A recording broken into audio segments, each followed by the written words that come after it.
Previously on Gears.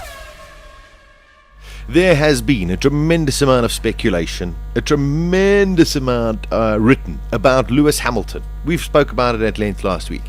So I wanted to give you my take on how I see things. Give you a little bit of a rundown as to how things have progressed as well.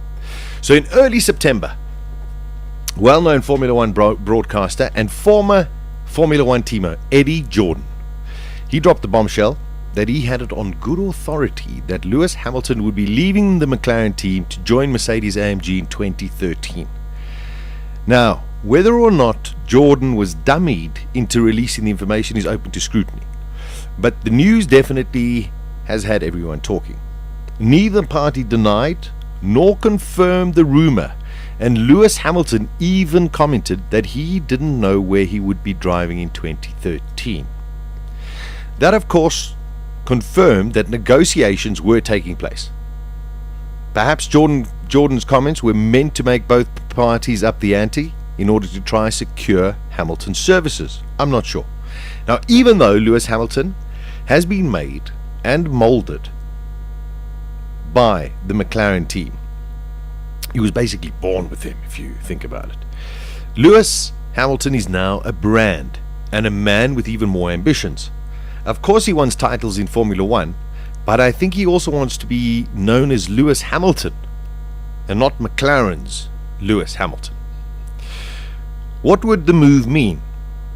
Most probably more money, and perhaps Lewis having the chance to keep his trophies that he wins. Currently, his trophies belong to McLaren. He's not happy about this, according to reports. A major factor to this move is the year 2014. From 2014, we have a new set of rules in Formula One, where teams go back to the turbo days. 1.6 litre V6 engines will be on the cards in 2014. At present, there are only 3 manufacturers who are on board to produce these.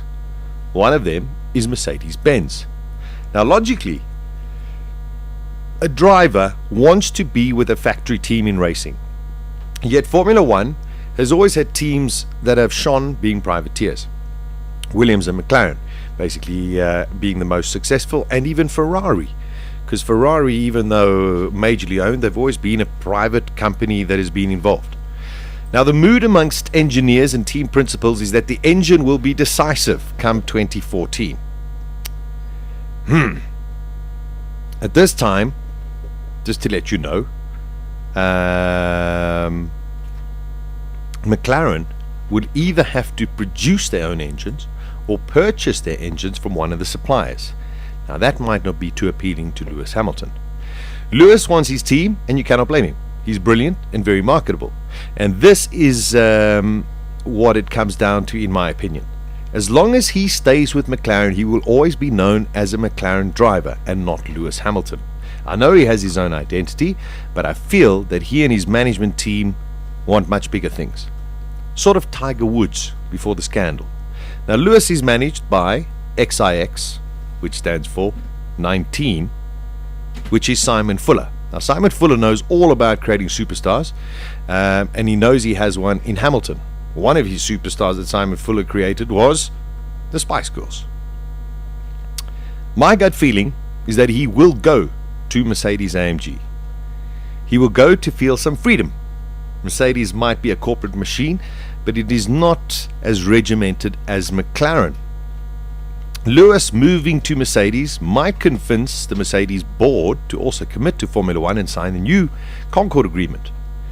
Now, if he does go to Mercedes, the Formula One driver market will open up massively.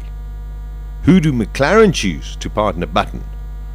And does this mean that Schumacher will retire again? There is one major problem.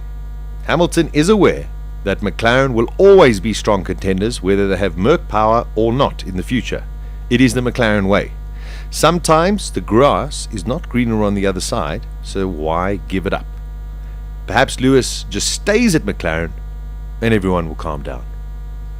We will know in the next couple of weeks. At the next intersection, turn on Gears with Sasha Martinengo. African time.